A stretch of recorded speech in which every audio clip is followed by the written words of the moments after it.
नमस्कार, शुभ सृजन नेटवर्क में आप सबका स्वागत है। और पुस्तक चर्चा में हर बार की तरह एक नई किताब लेकर उपस्थित हैं हम। किताब लेकिन बातें नहीं हैं, किताब पुरानी है। और ये पुस्तक ऐसी है जो कि साहित्य के विद्यार्थियों को तो पढ़नी चाहिए, आम जनता को भी पढ़ना चाहिए। किताब है खंजन नैन। खंजन नैन अमृतलाल नागर की, जिसे अभी अभी पढ़कर मैंने समाप्त किया। राजपाल एंड सन्स ने छापी है। और मज़े की बात देखिए कि अमृतलाल नागर समर्पित करते हैं इसे विमल मित्र को। खंजन नैन सूरदास की जीवनी है, महाकवि सूरदास, कृष्ण भक्त कवि सूरदास। तो जब आप इस किताब को पढ़ते हैं तो इसमें एक पूरा इतिहास आपको दिखता है, उस समय के संघर्ष दिखते हैं। और ये दिखता है कि धर्म ने किसी को नहीं छेड़ा, मतलब धर्म ने किसी को नहीं छोड़ा। जहाँ कट्टरवादियों की सत्ता को समस्या हुई, कट्टरवादी हर उस व्यक्ति के खिलाफ खड़े हो गए जो मानवता की बात करता था, चाहे वो कबीर हो, चाहे वो सूर हो, चाहे वो तुलसी हो, चाहे वो मीरा हो। तो सबसे पहले अगर हमें अपनी रक्षा करनी है तो कट्टरवादियों से करनी है। बहरहाल किताब हम शुरू करते हैं। तो थोड़ा बहुत मैं आपको पढ़कर आपको सुनाते जाऊंगी, क्योंकि मुझे बहुत सी नई बातें इस किताब से पता चली हैं। अकबर इलाहाबादी कहते हैं, जो कि भूमिका में है, लड़ने को अखाड़ा कायम है, मजबूर तराशा क्यों न करे। तो सूरदास को लेकर बहुत सारी बातें हैं, उनकी प्रामाणिकता को लेकर, मतलब वो कहाँ जन्मे, कैसे आगे बढ़े, बहुत सारी चीज़ें हैं। इनके बारे में लेखक बात करते हैं। सीही के बारे में उन्होंने चर्चा की है। और अंत में सीही, उनको पता चलता है कि ब्रज में भी एक सीही है।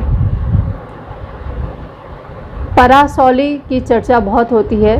तो परासौली का शुद्ध नाम, जो डॉक्टर वासुदेव शरण कहते हैं, पलाश अवली है। तो उसका शुद्ध नाम जो है, सूर जन्मांध थे या नहीं, ये बहुत विवाद वाला मामला है। लेकिन बहुत सारे लोग ये भी कहते हैं कि वो बाद में अंधे हुए, और कुछ लोग ये भी कहते हैं कि वो जन्मांध थे। जो भी हो, उनकी प्रज्ञा चक्षु थी, वो बहुत तीक्ष्ण थी। एक और पात्र है कंतो। इस पात्र के बारे में मुझे इसी उपन्यास से पता चला। सूरदास की प्रेमिका थी। बताया जाता है कि वह सूरदास किसी मल्लाहिन के प्रेम में पड़े थे और उनकी बड़ी पिटाई हुई थी। और इसके बाद उनको ऐसा हुआ था कि कंतों की मृत्यु भी हो जाती है। ये बहुत एक हृदय विदारक प्रसंग है इसमें। तो आगे बढ़ते हैं। जैसा कि हम आपको बताते हैं कि कैसे कुछ एक पन्ने हम आपको पढ़कर, कुछ एक जो अंश है वो पढ़कर सुनाएंगे। शुरुआत करेंगे उस समय की जो परिस्थिति है, सूरदास के समय की परिस्थिति कैसी थी, कुछ वाक्यों में देखिए। बहुत से घाटों पर साधु और गौमाता के कटे से टंगे हैं। कहीं जादू टोने का भय उत्पन्न करके कि यहाँ आओगे तो चोटी कट जाएगी, दाढ़ी कट जाएगी, घाट बंद कर दिए गए हैं। स्नान, पूजा, यज्ञ, कीर्तन सब कुछ लोप हो चुका है, हे हरि। तो ये परिस्थिति थी उस समय, भक्ति काल के जब सूरदास थे।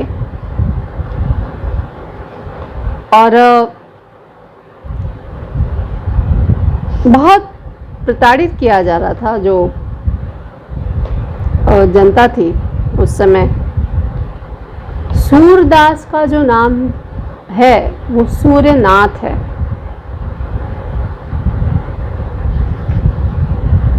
बहुत दुबले पतले तो थे ही, लेकिन उनकी प्रज्ञा चक्षु थी वो गजब की थी। मन की आंखों से देखते थे। कृष्ण से, यानी श्याम शिखा से जो उनका संबंध था वो उनकी माता ने ही करवाया था। कहते हैं कि बहुत उनके साथ कोई खेलता नहीं था, सब भगा दिया करते थे। तो इस बात को जब माता से जब वो कहते हैं तो वो उनको कहती हैं कि श्याम शिखा को ही अपना सखा बनाओ, वो ही तुम्हारा हमेशा साथ देंगे।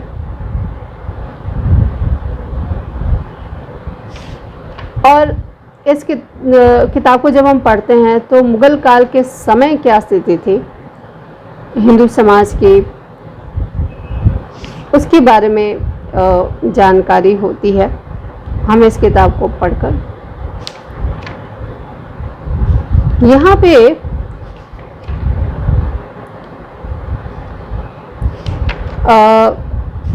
एक घटना है,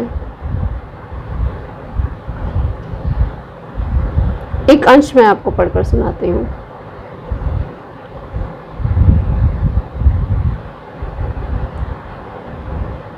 सूरज मन धक्का खा गया। श्याम सखा फिर बोला, तुम्हें मेरा ध्यान ही कब रहता है? बस यही सोचते रहते हो कि अपने अंधेपन की विवशता को मिथ्या अंतर्दृष्टि के चमत्कारों से कैसे चमकाऊं और लोग मुझे स्वामी जी भगत जी कहकर पूछते रहें। यानी अपने मन से बातें करके वो अपनी ही आलोचना भी कर लेते हैं। और एक चीज़ बहुत समान है सूर और तुलसी में कि जब दोनों ही जन्मे दोनों, तो उनको दुर्भाग्य का कारण बताया गया। राम बोला तुलसीदास को का जो नाम था पुराना, और सूर के साथ भी यही हुआ। और यही कारण था कि जैसे ही ये जो भविष्यवाणी फलती जाती है, सूर के पिता जो है वो उनसे दूर होते जाते हैं, उन पर हाथ भी उठा देते हैं। लेकिन सूर हमेशा से अच्छा गाते थे, ये एक अच्छी बात थी। और कभी कभार उनको ये प्रेम मिल जाता था, पर उनके जो भाई थे, सूरदास के जो भाई थे, उनमें एक गोपाल नाम के एक भाई थे, उनकी जो ईर्ष्या थी वो सूर के प्रति उतनी थी कि वो हमेशा कोशिश करते हैं कि सूर गा ना सकें, मतलब उनको गाने की अनुमति ना मिले। और ऐसा होता है कि वो उनको इतना प्रताड़ित करते हैं कि एक दिन सूरदास उस घर को ही छोड़ देते हैं।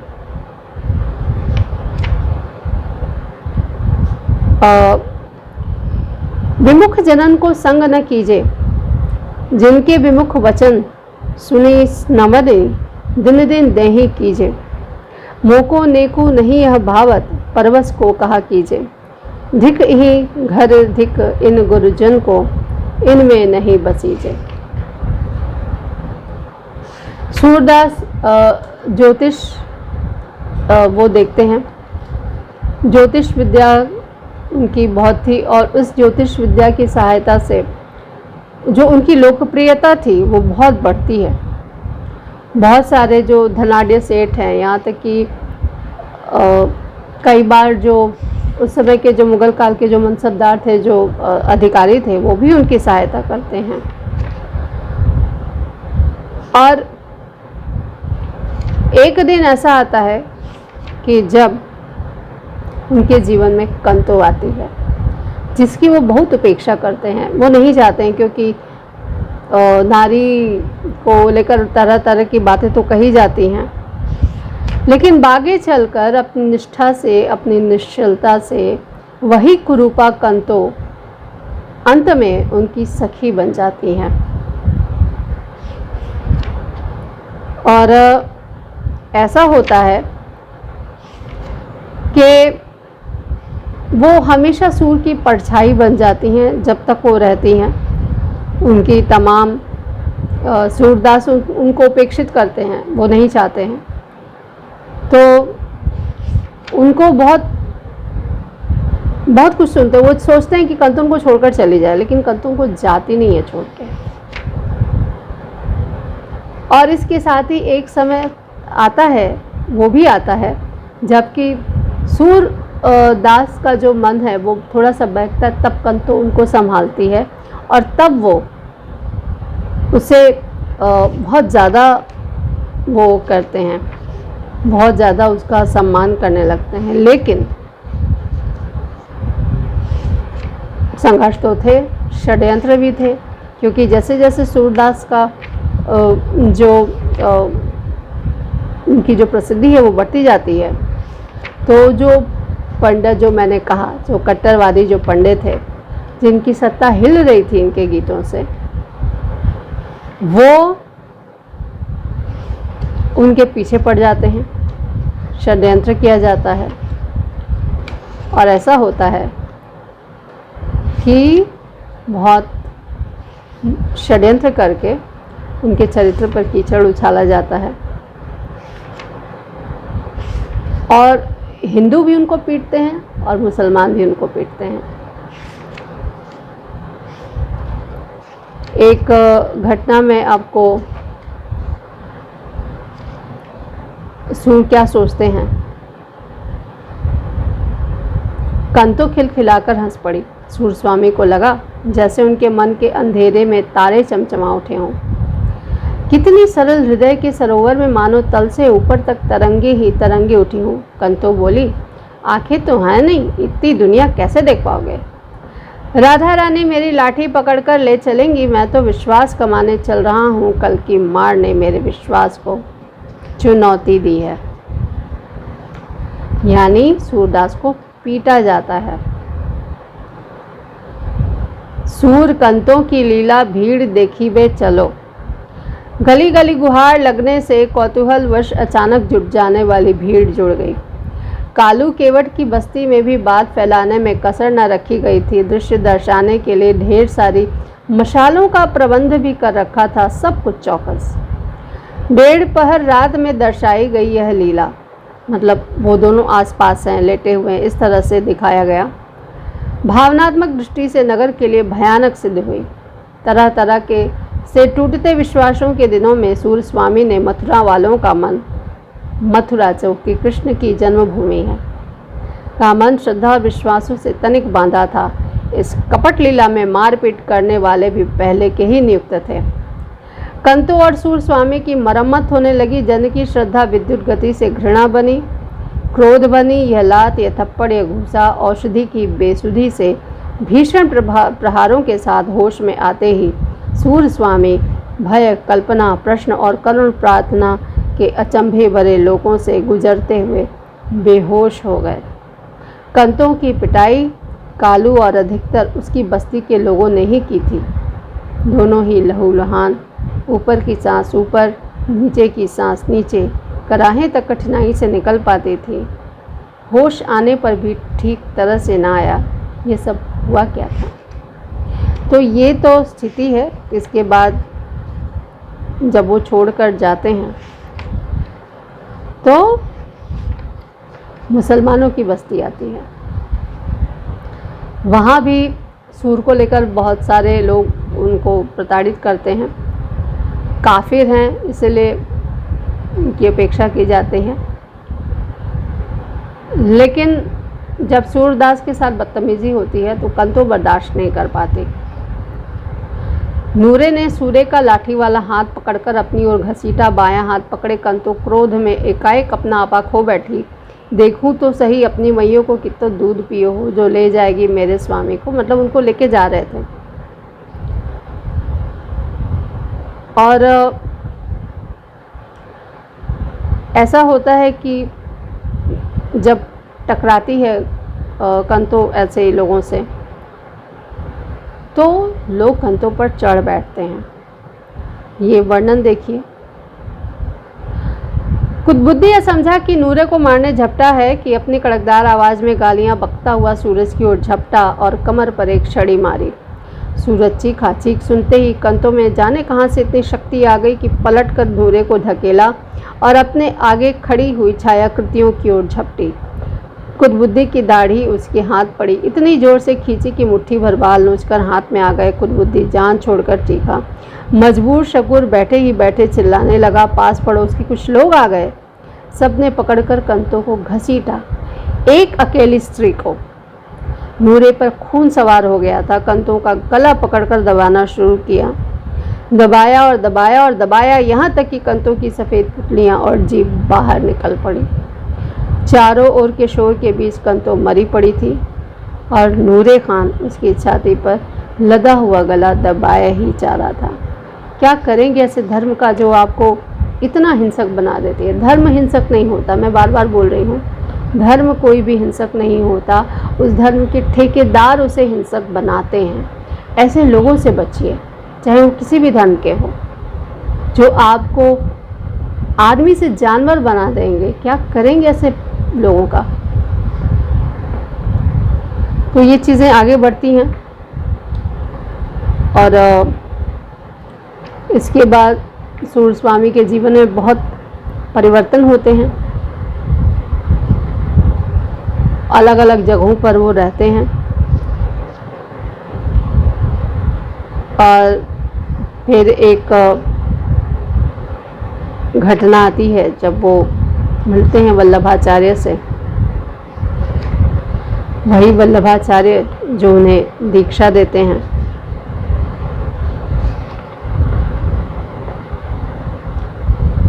आओ शूर,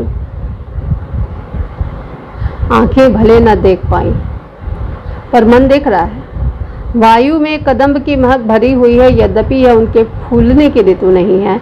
मन की बेकली उतावली अपने आप ही शांत हो गई है। स्थिर मन स्थिर गति, एक हृदय चुंबक है, दूसरा लोहा बरबस खींचा जा रहा है। बिछी हुई बड़ी चटाई का सिरा आया, साष्टांग लेट गए, दोनों हाथ लंबे कर प्रणाम किया।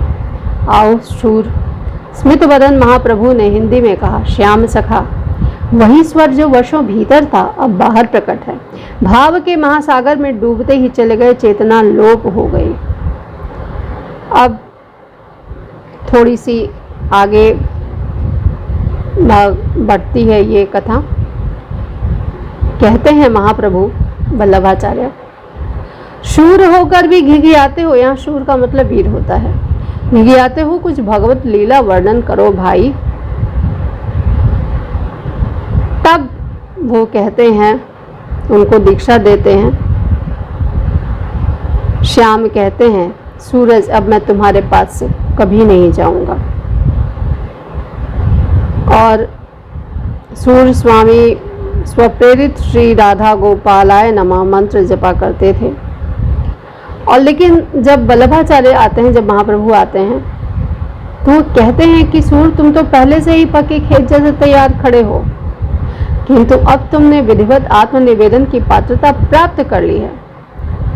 तो यहाँ से सूर्य की दीक्षा मिलती है और सूर्य को एक नया जीवन मिलता है।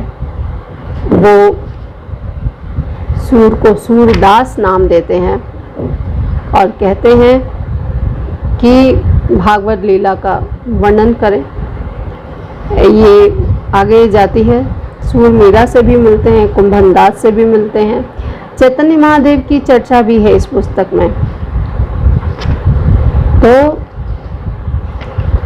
ये पुस्तक ऐसी है जो कि हमें पढ़नी चाहिए। मीराबाई पधार रही हैं।